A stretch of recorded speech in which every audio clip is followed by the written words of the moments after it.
so desperately wants to. There's, so you go to that. There's a node here. We're now at fourth harmonic. Node here, here, here, here, and there. We have 4 antinodes. Hopefully with the black background, you can see it a little bit better. Can anyone not see it?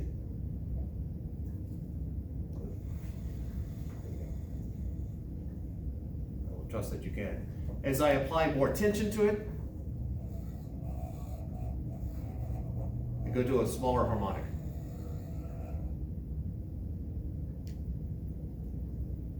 And so in order to get the first one, notice this has started to move here. So generally, you should clamp these down so that you don't get that issue. All right, so let's actually add a mass so you don't have to rely on my holding the string.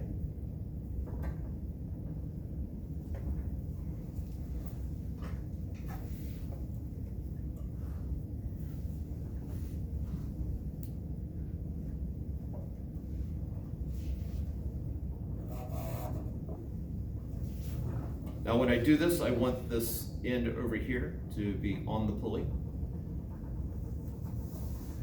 This is not a harmonic, it's trying to decide whether it wants to be or not. I can add more mass or I can change the length of the string at this point. Let's add more mass, so let's add a 20.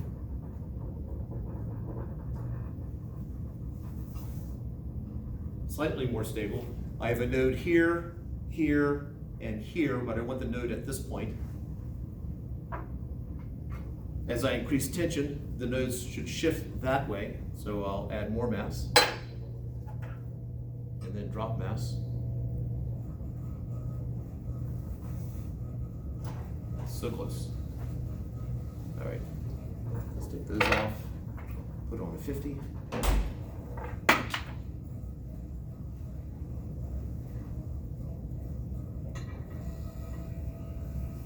All right, that seems pretty stable. Now, I can get more precise. If I pull on it just slightly, do I get a bigger amplitude? Yeah. All right, so something small, like a paper clip or something like that. Nope, that's too much. Ooh, got a clip here. I think that got bigger. Pull down just slightly, it doesn't really seem to change a whole lot. I pull up just slightly, it doesn't. All right, so that's looking pretty stable. This is a second harmonic. I got a node here, here, and here. 2 antinodes. If you can't see it, presumably you can hear it as it bangs against my finger. And so the question is, what is the frequency? It should be 60 hertz, and this is about to give way here. I didn't tie that knot particularly well.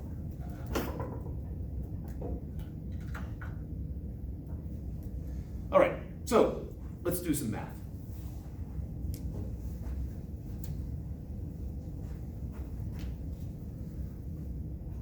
So the speed of a wave, well, what's speed? Distance over time. Yeah, so distance over time. And if we're talking about one wave being produced, the time it takes is a period, and the distance is a wavelength. So it's just distance over time. But I know that time is 1 over the frequency, or 1 over the period is the frequency, so this is lambda times the frequency. This, when you start dealing with waves, pretty much any physics textbook, and I've even seen it in graduate level textbooks, they at some point give you this formula right here. So if you run into that V versus nu issue about which one's a V and which one's a nu, look for this equation. V will be by itself, nu will be next to lambda. So it says that the frequency is equal to, the speed of a wave is equal to the wavelength times the frequency.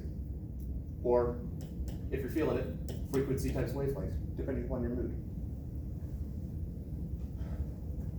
I also know that the speed of a wave depends upon, well, it depends upon how much, as one part moves, how much force is being applied to the next part.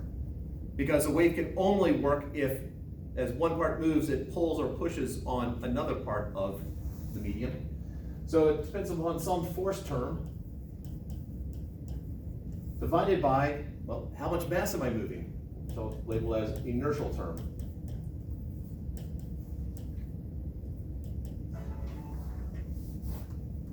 So if we are dealing with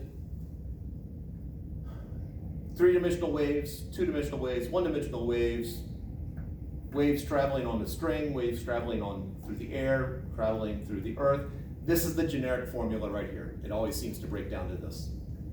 In this specific case, when I've got this one line here, that force term is the tension, and the inertial term is known as the linear density.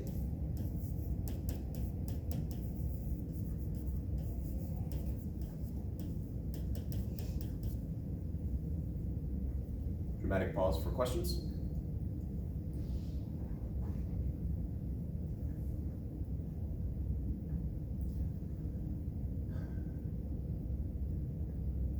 So what's density? Just normal everyday density. Like how tightly the particles that make up something are packed together. Okay, and then the math definition? It's like mass divided by volume. Or Yeah, regular density is mass divided by volume. The symbol for density, mass over volume. And with serifs for volume to differentiate it from my other V's. Surface density is mass divided by area. Linear density, so anyone want to take a shot? mass divided by volume. Yep. Which we conveniently have measured.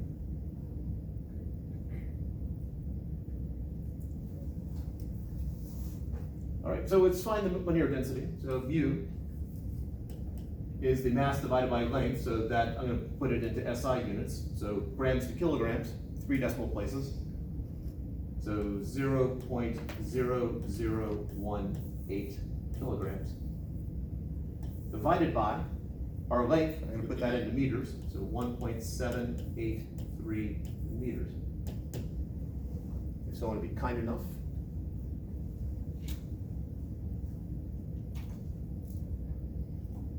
Zero point zero zero one 00953. 0010093 953. 953 units.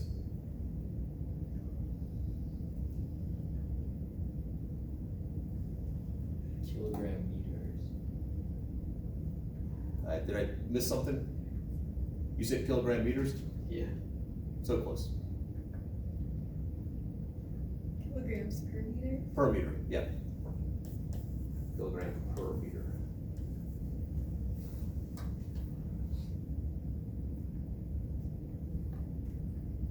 All right, so we have the linear density. Now the tension. The tension in the string is caused by this weight hanging right here. Please, as you're doing this, don't let the weight right here touch the table or the stand. So we need to figure out what is the mass of this. You just happen to have a balance over there that has been zeroed. So I take this whole thing, put it on here, and it's at least 200 grams. Let's see, so 270 is what they have if we trust the manufacturer, plus that clip.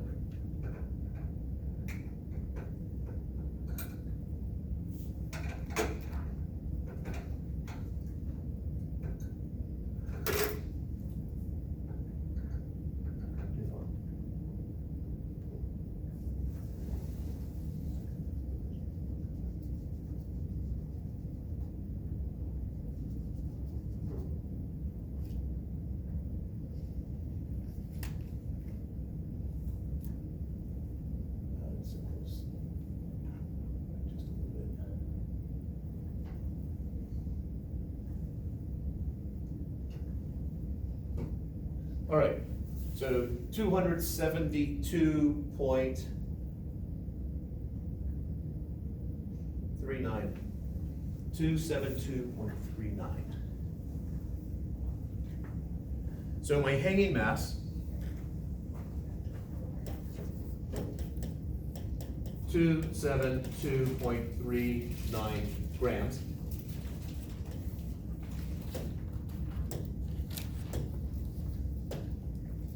Which is 0.27239 kilograms.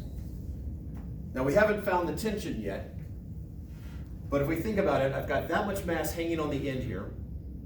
I have two forces acting on it. What are the two forces acting on the mass when it was hanging here? Tension and gravity, or force and gravity. Okay, or weight. So, since this was in equilibrium, the tension should be equal to the weight of this. And what's the formula for weight? Mass times acceleration. Due to gravity. There we go. Got it as a rule. So the weight is equal to mg. Our mass was 0.27239, I believe, kilograms, times acceleration of gravity, 9.798 meters per second squared, because it's what's it sailing. And what do we get as the weight? 2.66887722. One more time, 2.6.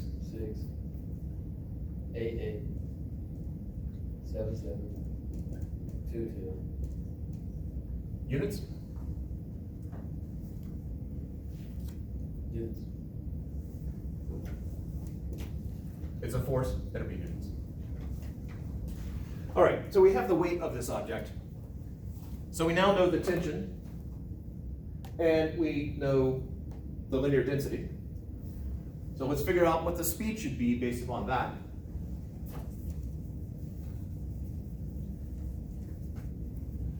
So speed is the square root of the tension over the linear density, which is the square root of the tension 2.668877720 newtons, divided by the linear density, which is 0.001000953 kilograms per meter.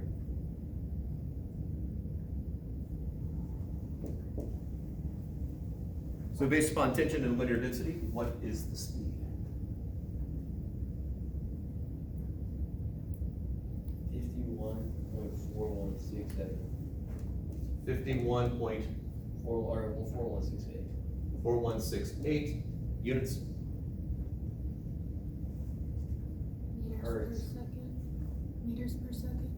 Yes. All right. So we have the speed of the wave based upon that, but we should be able to figure out the speed of the wave based upon this other formula. We've got two formulas here. Let's actually solve for frequency. So the wavelength. When you're talking about a wavelength, if you've had some trig, it's basically a one sine wave or one cosine wave. If you have an end trig, one wave looks like that. Now it's generally written like that because we have the antinodes zipping up and down like this, and this is the typical way of drawing the standing wave. This would be one wave. If I had that, the third harmonic, that's 1.5 waves. So each loop here is a half a wave. So this is the second harmonic. So this is two fixed ends. This is the second harmonic, third harmonic.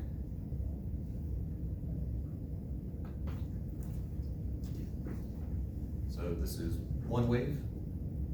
This is 1.5 waves. The fourth harmonic, how many waves do you expect that to be? 2.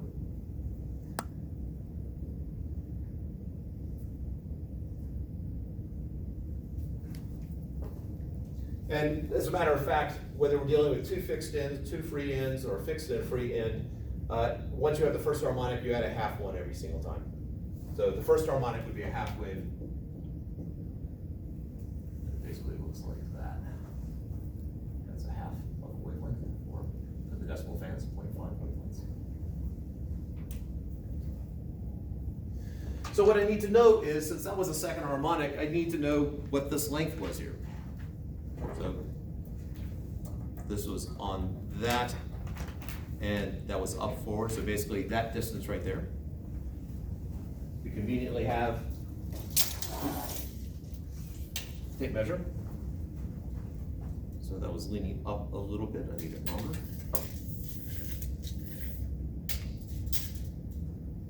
Now, if it were clamped, there'd be less of an issue with my knocking into it.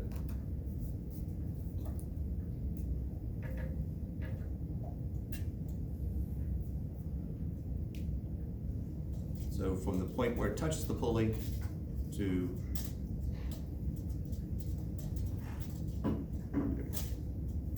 well, I'm gonna have to just assume that is in the right spot.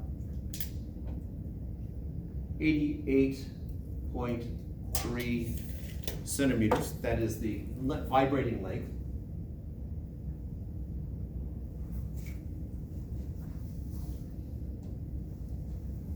So the vibrating length.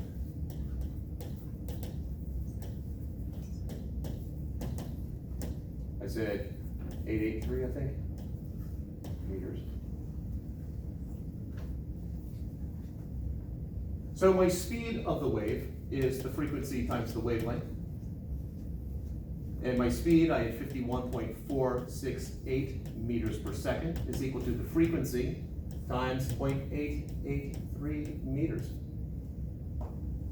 My math problem is 51.468 is equal to frequency times 0.883. That's the math problem.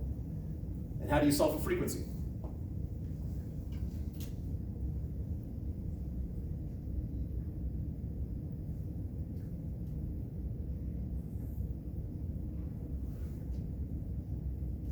If I said 17 is equal to 5x, how would you solve for x?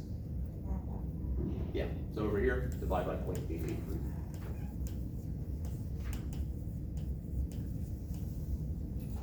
And so my frequency, experimental frequency, is whatever 51.468 divided by 0.883 is. 58.2976 Units. hertz. Were you about to say hertz? I didn't say anything. I said seconds. If we're doing it that way, this is meters per second. Let's put it in some stunning color. So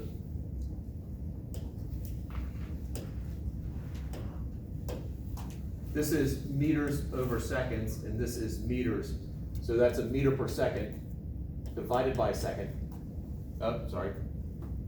Divided by a meter, which is a meter over seconds times 1 over meters. Meters cancel out, and you're left with 1 over seconds. So it's a hertz. Now, I said earlier that it's vibrating up and down at 60 hertz. How do I know it's vibrating up and down at 60 hertz?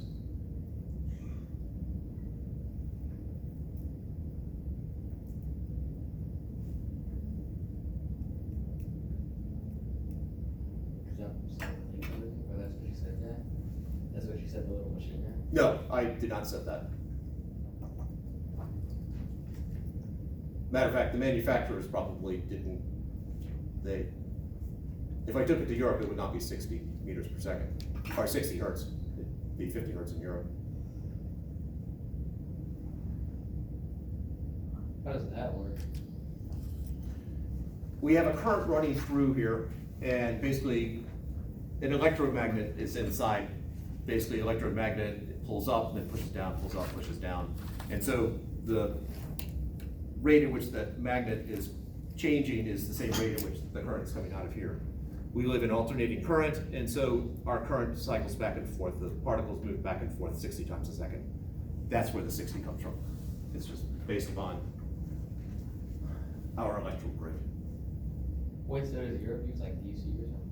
They're DC, but they also, a battery is a DC power supply. So if I plotted current versus time from a battery, it should look something like that. The thing about DC is that the charge is always moving in this one direction. So if I have a charge that is always moving, so if the charge always moved through this cord this way, and then turned around and went back along this other cord in the other direction, that would be DC. But alternating current, basically the charge moves this way and then back this way. Because what really matters is you need a charge, for a lot of our equipment, you need a charge that will be changing its velocity. So in ours, so this is a battery.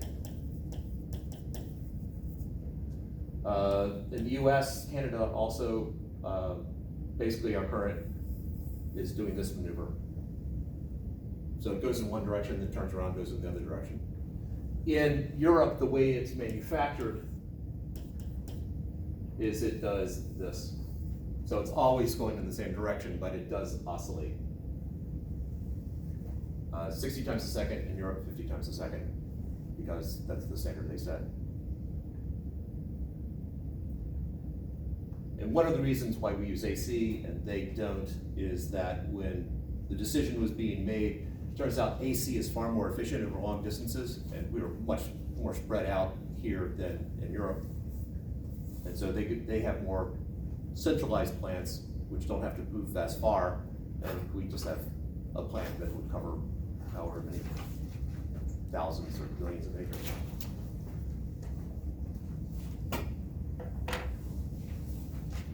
And just another side note, the big proponent of DC in this country was Edison, the big advocate for